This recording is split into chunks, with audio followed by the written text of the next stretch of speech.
आनंदी मालिकेच्या आजच्या भागामध्ये जबरदस्त ट्विस्ट दाखवण्यात आला आहे। तो म्हणजे विद्याधरची बायको सारखी युगंधरला विचारत असते की हे कुठे आहे। त्यानंतर आता युगंधर घरच्या सगळ्यांनाच विद्याधरचे सत्य सांगणार आहे की त्याने आनंदीवर जबरदस्ती केली आणि भर मंडपातून तिला गायब केलं होतं आणि आनंदीवर त्याने खूपच मोठे अन्याय केले आहेत, म्हणूनच त्याला मी तुरुंगात टाकलेला आहे। आता हे ऐकून विद्याधरची बायको आणि शिल्पाताई आणि घरातील सगळेच युगंधरवर चिडलेले आहेत।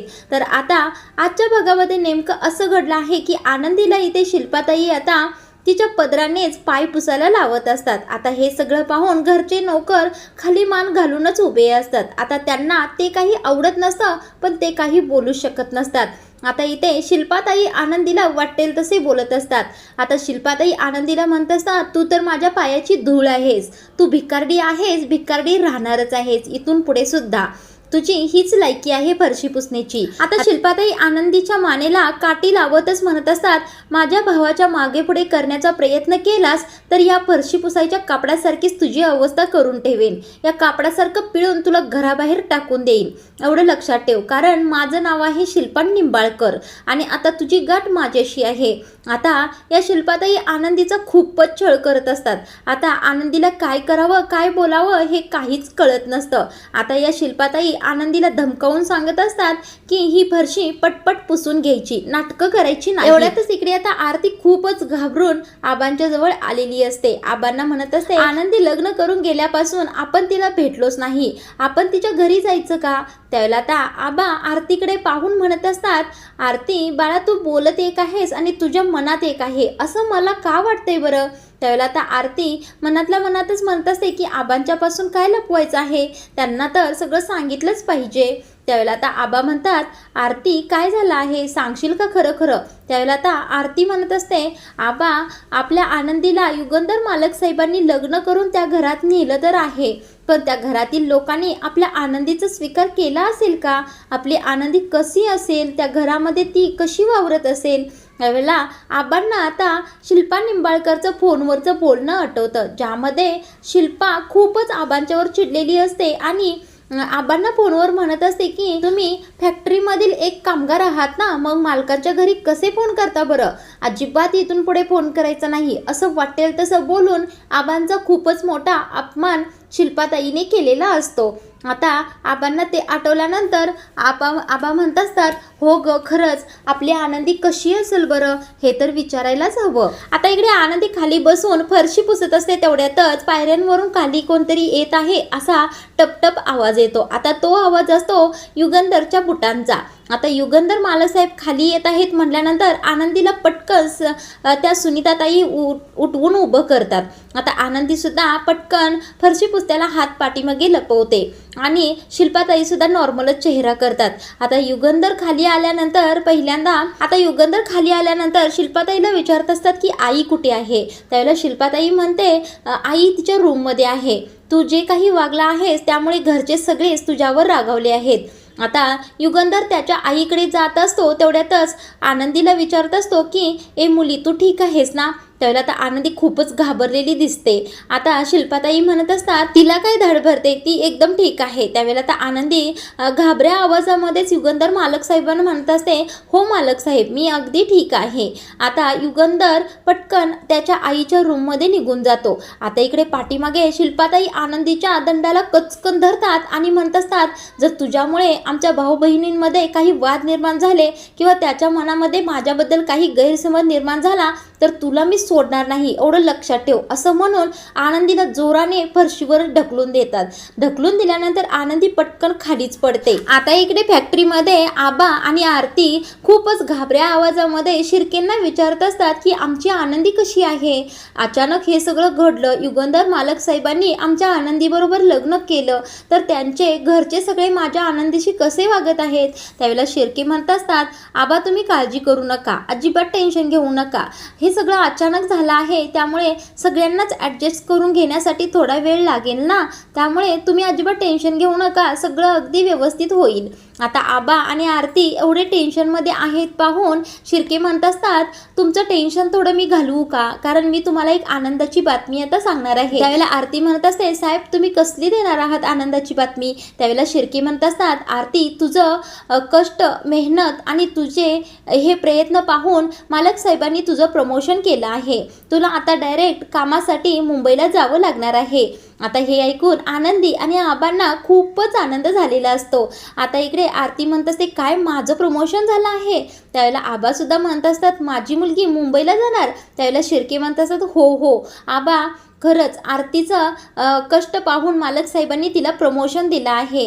आता इकडे आबा आणि आरती खूपच खुश झालेले असतात. आता इकडे युगंधर त्या आईच्या रूममध्ये आलेला असतो आणि पाहतो तर काय, युगंधरची आई त्याच्यावर रुसूनच बसलेली असते. आता युगंधर त्याच्या आईला म्हणत असतो की आई तू माझ्यावर अशी रागावू नकोस, कारण तुझा हा अबोला मला सहन होत नाही, तू माझ्याशी बोल. त्यावेळेला आता युगंधरची आई म्हणत असते, अरे तू काय वागला आहेस, तू समिताचा विचार सुद्धा केला नाही. तू या निंबाळकरांच्या घरात अशी एक मुलगी का आणलीस बरं, तू समिताची जागा तिला देणार आहेस का. आता असं रागाने युगंधरची आई बोलत असते. तेवढ्यातच युगंधर म्हणत असतो, अगं आई, ऐन वेळेला जर मी हे केलं नसतं तर आपलं हे सगळं साम्राज्य धुळीला मिळालं असतं, कारण त्यावेळेला अशी परिस्थितीच निर्माण झाली होती आणि समिताची जागा मी कोणालाही देणार नाही. मी तिला दिलेलं वचन बरोबर माझ्या लक्षात आहे. त्यावेळेला आता युगंधर त्याच्या आईला म्हणत असतो, तू जर माझ्याशी अबोला असा सोडला नाहीस तर मी हे घर सोडून जाईन. उद्या संध्याकाळपर्यंतची मी तुला मुदत देत आहे. तू माझ्याशी अबोला सोडायलाच हवंस आणि माझ्याशी बोलायला हवंस. आता युगंधर असं म्हणून तेथून निघून जातो. त्यावेळेला युगंधरची आई पाठीमागे म्हणत असते, समिधा, तुला दिलेला शब्द, तुला दिलेलं वचन की माझ्या मुलाचं मन मी काय म्हणून सांभाळू ग. आता इकडे हॉलमध्ये पुन्हा या आनंदीच्या हाताला धरूनच दाबतच शिल्पाताई म्हणत असतात, तू माझ्या भावाला फसवलं आहेस, फसवून त्याच्याशी लग्न केलं आहेस. तुला या हवेलीत यायचं होतं ना, तुझी या हवेलीवर नजर होती. तू एक लक्षात ठेव, माझा भाऊ एक नंबर हुशार आहे आणि बिझनेसमध्ये वाक आहे, त्यामुळे तुझ्या जे मनात आहे ते कधीच खरं होणार नाही. त्यावेळेला आनंदी मानेनेच नाही असं म्हणण्याचा प्रयत्न करत असते. पण आता ही शिल्पा आनंदीवर एवढी चिडलेली असते की तिला आनंदीला खूपच त्रास देत असते. आता त्या रागाने आनंदीला म्हणत असतात, तू एक भिकारडी होतीस, तू एक भिकारडी आहेस आणि इथून पुढे सुद्धा भिकारडीच राहणार आहेस. तुझा या घराशी काही संबंध नाही आणि या घराचा तुझ्याशी काही संबंध नाही, एवढं लक्षात ठेव. आता तुला या घरात राहायला जागा तर देणार आहे, पण त्याचं भाडं मी माझ्या पद्धतीने वसूल करणार आहे.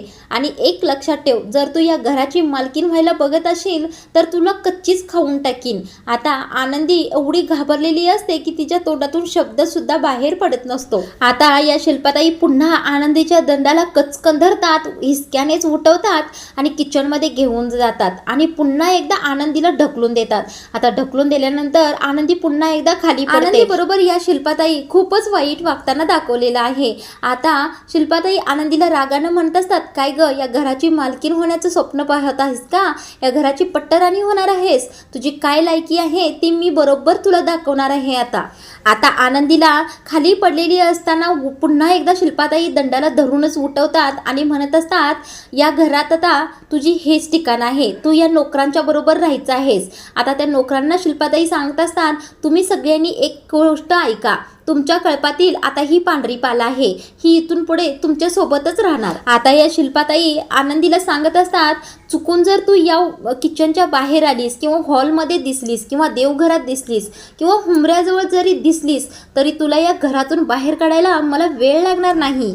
आता इकडे शिल्पाताई त्या आजूबाजूच्या नोकरांना सांगत असतात, जे काही आत्ता घडलं आहे, मी आनंदी बरोबर जे काही वागलं आहे ते सगळं जर युगंधरला कळालं तर तुमच्या सगळ्यांची गाठ माझ्याशी आहे, एवढं लक्षात ठेवा. त्यावेळेला सगळे नोकर आता मानेनेच हो असं म्हणत असतात. तेवढ्यातच आता घराचा वॉचमन आनंदीचं सामान घेऊन आत आलेला असतो आणि त्यातीलच एका नोकराजवळ देतो. आता शिल्पाताई तेथून गेल्यानंतर तो नोकर आनंदीचं गाठोडं तिच्या हातामध्ये देतो. आता आनंदीला सैरवैरच झालेलं असतं, काय करावं ते सुचतच नसतं, ती रडत असते. आता इथे आनंदी खालीच बसलेली असते, ती खूप रडत असते. आता तेथील सुनीताताई त्या आनंदीला पाण्याचा ग्लास भरून देतात आणि म्हणतात मी आलेच म्हणून तेथून निघून जातात. आता आनंदी किचनमध्ये एकटीच बसलेली असते. तिच्या हातामध्ये आबांनी दिलेलं ते गाठोडं असतं आणि त्या गाठोड्यामध्ये अन्नपूर्णा देवीची मूर्ती असते, जी आरतीने घरातून निघताना आनंदीला दिलेली असते.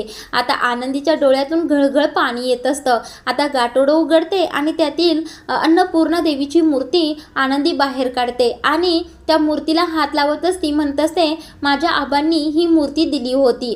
आता ती मनातल्या मनातच म्हणत असते आबा मला माझं स्थान मिळालं आहे, या अन्नपूर्णा देवीच्या पायाशीच मला स्थान मिळालं आहे. आता इकडे हॉलमध्ये सगळेजणच एकत्र जेवायला बसलेले असतात. आता जेवताना विषय निघतो विद्याधर. शिल्पाताई म्हणत असतात ही धनश्री कुठे गेली, जेवायला का आलेली नाही. आता तिला बोलवून आणतात. आता ही धनश्री म्हणजे विद्याधरची बायको, ती येते आणि म्हणत असते मी सकाळपासून यांना फोन लावत आहे, हे फोनच उचलत नाही आहेत, कुठे गेले काय माहीत. आता ही धनश्री युगंधरला विचारत असते भाऊजी यांचा काही पत्ता आहे का तुम्हाला माहीत, कुठे गेले आहे ते, काही माहीत असेल तर सांगा ना. त्यावेळेला युगंधर शांतच बसतो. आता शिल्पाताई म्हणत असतात अरे युगंधर तुला काही माहीत असेल तर सांग तिला, सकाळपासून एकसारखा तिने जपच लावला आहे. आता युगंधरची आईसुद्धा युगंधरला म्हणत असते तू एवढा शांत काय आहेस, काय आमच्यापासून लपवत आहेस, अशी कोणती गोष्ट घडली आहे का जी तू आमच्यापासून लपवत आहेस. त्यावेळेला आता युगंधर म्हणतो हो. आता युगंधर सगळं काही सत्य सगळ्या घरच्यांना सांगून टाकतो की आनंदीला भर मंडपातून विद्याधरने गायब केलं होतं आणि तिला बदनाम केला आहे, तिचं आयुष्य बर्बाद केलं आहे आणि म्हणूनच मी तिच्याशी लग्न केलं आहे आणि आता विद्याधरला या चुकीची माफी मिळणार नाही म्हणून मीच त्याला तुरुंगात पाठवलं आहे. आता हे ऐकून घरच्या सगळ्यांनाच धक्का बसतो. आता युगंधरने हे सत्य सांगितल्यानंतर पुढील भागामध्ये शिल्पाताई युगंधरला म्हणत असतात हे सगळं घडल्यानंतर त्या मुलीशी लग्न करणं हा एकच पर्याय तुझ्याकडे होता का. त्यानंतर आता युगंधर काय सांगणार आहे ते पुढील भागांमध्ये पाहायला मिळणार आहे. इकडे आता किचनमध्ये एकटीच बसलेल्या आनंदीला सुनीताताई येऊन सांगत असतात की युगंधर मालक साहेबांनी तुम्हाला रूममध्ये बोलवलं आहे. त्यावेळेला आनंदी म्हणत असते मला मालक साहेबांनी या वेळेला बोलवलं आहे. त्यावेळेला आता आनंदी ज्यावेळेला युगंधर मालक साहेबांना भेटायला येते त्यावेळेला युगंधर आनंदीला म्हणत असतो की मला आपल्या दोघांच्या वयांमधील अंतराचा भान आहे आणि आपल्या लग्नामध्ये कधीच प्रेम नसणार आहे. तुला जर तुझं आयुष्य जगायचं असेल तर तू जगू शकते, एका निर्णयावरच आपलं पुढचं आयुष्य अवलंबून आहे. त्यामुळे तू ठरव तुला आता माझ्यासोबत राहायचं आहे की तुला या घरामधून निघून जायचं आहे. तर पुढील भागामध्ये आपल्याला आनंदी काय निर्णय घेणार आहे तेच पाहायला मिळणार आहे. आनंदी मालिकेचे रिव्ह्यू नियमित ऐकण्यासाठी आपल्या चॅनलला सबस्क्राईब करून ठेवा.